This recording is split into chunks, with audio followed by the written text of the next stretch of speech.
আসসালামু আলাইকুম, সবাইকে বিডি স্পোর্টস কালচারের পক্ষ থেকে স্বাগত। চলতি চ্যাম্পিয়ন্স ট্রফিতে বাংলাদেশের অবস্থা খুবই হতাশাজনক। আপনি এখানে কোন সমস্যাটাকে সিলেক্টেড করবেন? Opening batsman or middle batsman, all rounder, bowler? আমি যে ফার্স্ট অফ অল বলতে চাই যে ওপেনিং ব্যাটসম্যান আমাদের এই আসরে বিসিবি ওপেনিং ব্যাটসম্যান হিসেবে সিলেক্টেড করছে তানজিদ হাসান তামিম, সৌম্য সরকার এবং ইমনকে। এখানে তানজিদ হাসান তামিম ভালো একটা পারফরমেন্স করেছিল, ইমনকে সুযোগ দেওয়া হয়নি। বাট এখানে সৌম্য সরকারের জায়গায় যদি লিজন দাসকে সুযোগ দেওয়া হতো তাহলে একটা ভালো কিছু বয়ে আনা যেত। বিকজ লিজন দাস যেভাবে বিপিএল এর মধ্যে ভালো একটা পারফরমেন্স করেছিল, আমরা দেখছিলাম যে ঢাকা ক্যাপিটালসের হয়ে যে একটা ভালো একটা ইনিংস খেলেছিল এবং এর আগেও বিপিএল খেলার আগে কয়েকটা ম্যাচ খেলেছিল, সেখানে ভালো একটা পারফরমেন্স করতে পারছে। তাই আমি বলতে পারি যে যে লিজন দাসকে যে সৌম্য সরকার জায়গায় সুযোগ দেওয়া হতো তাহলে ওপেনিং দিক থেকে বাংলাদেশ একটু কঠোর হতে পারতো। এবং আমি পরে যে মিডল ওভার যে মিডল ব্যাটসম্যানদেরকে বলতে চাই, সেখানে রয়েছে তৌহিদ হৃদয় রয়েছে, মাহমুদুল্লাহ রিয়াদ রয়েছে এবং মুশফিকুর রহিম রয়েছে। এখানে অভিজ্ঞ প্লেয়ার রয়েছে মুশফিকুর রহিম এবং মাহমুদুল্লাহ রিয়াদ। আমি এখানে তাদের সম্পর্কে কিছু বলবো না, যেহেতু তারা অভিজ্ঞ ব্যাটসম্যান, অভিজ্ঞ প্লেয়ার, তারা বিগত সবগুলো ম্যাচে বাংলাদেশের হয়ে খেলেছে। কিন্তু তরুণ খেলোয়াড় যে তৌহিদ হৃদয় রয়েছে, তার সম্পর্কে আমরা অলরেডি পেজ থেকে একটা ভিডিও দিয়ে দিয়েছি। যদি আপনারা দেখতে চান তাহলে আমাদের পেজে গিয়ে তৌহিদ হৃদয়ের ভিডিওটা দেখতে পারেন। এবং বোলারদের সম্পর্কে যদি আমি বলতে চাই, বোলারের মধ্যে রয়েছে মুস্তাফিজুর রহমান, নাহিদ রানা, তাসকিন আহমেদ। মুস্তাফিজুর রহমান ঢাকা ডায়নামাইটস ক্যাপিটালসের হয়ে ভালো একটা পারফরমেন্স করেছিল। তাসকিন আহমেদও ভালো করেছিল দুর্বার রাজশাহী হয়ে। নাহিদ রানা তো অনেক ভালো করেছিল। রিসেন্টলি যে একটা পাকিস্তান লিগ হবে সেখানে নাহিদ রানাকে সুযোগ দেওয়া হয়েছিল। তো বোলিং দিক থেকে বাংলাদেশে ভালো একটা প্লাস পয়েন্ট ধরতে পারি। বাট অলরাউন্ডারের দিক থেকে যদি বলি, অলরাউন্ডারের মধ্যে সুযোগ পেয়েছে মেহেদী হাসান মিরাজ এবং মাহমুদুল্লাহ রিয়াদ। আমরা যদি এখানে একটা বিষয় বলি, পরিষ্কার করে বলি, সেটা হলো যে বাংলাদেশের সাথে দুইটা ম্যাচ হয়েছিল ইন্ডিয়ার এবং নিউজিল্যান্ডের। ইন্ডিয়ার সাথে যে ম্যাচটি হয়েছিল সেখানে আমরা জানি ইন্ডিয়ার রয়েছে তিনজন অলরাউন্ডার। ফার্স্ট অফ অল রয়েছে আকসার প্যাটেল, রবীন্দ্র জাদেজা, হার্দিক পান্ডিয়া। একটা জিনিস সেটা হলো যে এক ডিলে দুই পাখি, অর্থাৎ সে বোলিং দিক থেকে কভার দিতে পারছে, ব্যাটিং দিক থেকে কভার দিতে পারছে। সেম ভাবে নিউজিল্যান্ডের সাথে যে ম্যাচটি হয়েছিল, নিউজিল্যান্ডের মধ্যে রয়েছে অলরাউন্ডার যে ফার্স্ট ওভার ফিলিপস রয়েছে এবং সেটনার রয়েছে। আমরা বলতে পারি যে অলরাউন্ডার যদি কোনো একটি দলে থাকে তাহলে সেই দলটা একটা কঠোর হতে পারে এবং সেই দলটা কোনো একটি দলের বিপক্ষে একটি ভালো কিছু করতে পারে। বাংলাদেশে কিন্তু এরকম অলরাউন্ডার কিছু করতে পারেনি। বাংলাদেশের মধ্যে অলরাউন্ডার জায়গা পেয়েছে মেহেদী হাসান মিরাজ এবং মাহমুদুল্লাহ রিয়াদ।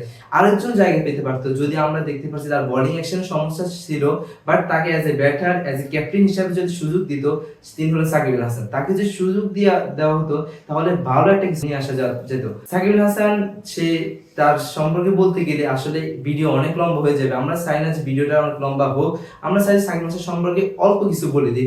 সাকিব হাসান যদি এই যে 3 নম্বর অলরাউন্ডার জায়গা যে দখল করতে পারতো তাহলে বাংলাদেশ একটা ভালো একটা কিছু করতে পারতো। ইন্ডিয়ার সাথে যে ম্যাচটি হয়েছিল সেখানে আমরা বিগত সাকিব হাসান অনেকগুলো ম্যাচ দেখেছি, সেখানে ক্যাপ্টেন্সি হিসাবে ইন্ডিয়ার সাথে যে কয়েকটা ম্যাচ খেলেছিল সেখানে দলকে তো জিতাতে পেরেছে, ভালো একটি রানও করতে পেরেছে, বোলিং করতে পেরেছে। বাংলাদেশে যে বর্তমান ক্যাপ্টেন রয়েছে শান্ত, আসলে বিসিবি তাকে কি হিসাবে ক্যাপ্টেনের জায়গা দিয়েছে, আমরা আপনাদেরকে যদি বলি কি হিসাবে দিয়েছে আপনাদের কোনো অ্যান্সার আসবে না। বাট আমি এটা বলবো যে যে নাজমুল হাসান শান্ত না কিনা ব্যাটিং দিক থেকে রয়েছে ভালো, না কিনা ক্যাপ্টেন হিসাবে রয়েছে ভালো। সে যে দুইটা ম্যাচ খেলেছে ইন্ডিয়ার সাথে এবং নিউজিল্যান্ডের সাথে, সেই দুইটা ম্যাচে হারার আমি একটি মাত্র সলিউশন বলতে পারি, সেটা হলো ক্যাপ্টেন্সি দুর্বলতা। ক্যাপ্টেন্সি সলিউশন যদি হতে পারে তাহলে বাংলাদেশ এইবার চ্যাম্পিয়ন্স ট্রফিতে ভালো একটা কিছু আনতে পারতো। যদি চ্যাম্পিয়ন্স ট্রফিতে সাকিব হাসান ক্যাপ্টেন্সি দেওয়া হতো তাহলে অনেক ভালো কিছু হতো। আপনারা যদি সাকিব হাসানকে নাও ভালোবাসেন, একজন ক্রিকেটার হিসেবে যে বাংলাদেশ দলটাকে বাইরের রাষ্ট্রে পরিচয় করে দিচ্ছে, আপনি নিজে ক্রিকেট ফ্যান হন বাট সাকিব ফ্যান না, কিন্তু সাকিব হিস্টোরি জানেন সাকিব কিভাবে বাংলাদেশ দলটাকে এগিয়ে নিয়েছিল। সাকিব হাসান কি হয়, সাকিব হাসানের সম্পর্কে বলতে গেলে যদি কেউ কাব্য লেখে সেটা শেষ হবে না। যদি রবীন্দ্রনাথ ঠাকুরের সময় যে সাকিব হাসান জন্মগ্রহণ করতো, রবীন্দ্রনাথ ঠাকুর মনে হার মানতো যে এরকম ব্যক্তি সম্পর্কে আমি যদি একটা কাব্য লিখতে যাই মনে হয় আমার জীবন শেষ হয়ে যাবে। এরকম ছিল একজন ব্যাটার। এবার যে চলতি আমার যে বইমেলা হয়েছিল, অবশ্যই আজকে শেষ হয়েছে, এই বইমেলা সাকিব হাসানকে নিয়ে বই লিখছে। আপনি একজন তামিম ইকবালকে নিয়ে বই লিখছে, কেউ এরকম দেখাতে পারবেন? এরকম দেখাতে পারবে না। তাই আমি বলতে পারি যে সাকিব আল হাসান সব দিক থেকে পারফেক্ট ছিল, ব্যাটার, বোলার, ক্যাপ্টেন্সি। যদি ক্যাপ্টেন্সি দায়িত্বে সাকিব হাসান থাকতো তাহলে আলহামদুলিল্লাহ আমি মনে করি যে ভালো একটা কিছু বই আনা যেত এটা চ্যাম্পিয়ন্স ট্রফিতে। সেই জায়গাটা সাকিব হাসান পূরণ করতে পারেনি। কিন্তু এখানে ক্যাপ্টেন্সি দুর্বলতা সবচেয়ে মেইন। বাংলাদেশে হারার যে দুইটা ম্যাচ হেরেছে চ্যাম্পিয়ন্স ট্রফিতে, আমি দুইটা ম্যাচ বলতে পারি যে একমাত্র ক্যাপ্টেন্সি দুর্বলতা। এখানে যে অলরাউন্ডার, বিষয়টা হলো অলরাউন্ডারের জায়গা, যে দুইজন অলরাউন্ডার রয়েছে মেহেদী হাসান মিরাজ এবং মাহমুদুল্লাহ রিয়াদ। মেহেদী হাসান মিরাজ যে রিসেন্টলি যে খেলাটা খেলেছিল বিপিএল এ খুলনা টাইগার্সের হয়ে, সেখানে ভালো একটা ক্যাপ্টেন্সি করেছে। সেখানে বলতে পারি যে ভালো একটা অবদান করার কারণে তাকে কি ভাইস ক্যাপ্টেন্সি বানাইছে। কিন্তু নাজমুল হোসেন শান্ত কিভাবে তাকে ক্যাপ্টেন্সি দায়িত্ব দিয়েছে আমি এটা বুঝতে পারি না। নাজমুল হোসেন শান্ত যে কিনা বিপিএল এ বরিশালের চেয়ারে বসেছিল, মানে ওইরকম ভাবে তাকে ম্যাচে নামায় নেয়, সুযোগ দেওয়া হয়নি। আমি এটা বুঝতে পারি না বিসিবি কি কারণে তাকে সুযোগ দেওয়া হচ্ছে। সেখানে অভিজ্ঞ প্লেয়ার রয়েছে মেহেদী হাসান মিরাজ, যে কিনা খুলনা টাইগার্সের হয়ে যে ম্যাচটি খেলেছিল এবং খুলনা টাইগার্সে ভালো একটা পজিশন নিয়ে গিয়েছিল, ক্যাপ্টেন্সি দায়িত্ব বিসিবির দরকার ছিল যে মেহেদী হাসান মিরাজকে ক্যাপ্টেন্সি দায়িত্ব দিতে। সেখানে কি কারণে নাজমুল হোসেন শান্তকে ক্যাপ্টেন্সি দায়িত্ব দিয়েছে এটা আমরা নিজেরও বুঝতে পারি না। যেহেতু আমরা স্পোর্টস নিয়ে আমরা বলতেছি, আমরা আপনাদের কাছে একটি প্রশ্ন রাখতে পারি যে কি কারণে তাকে জায়গা দিয়েছে।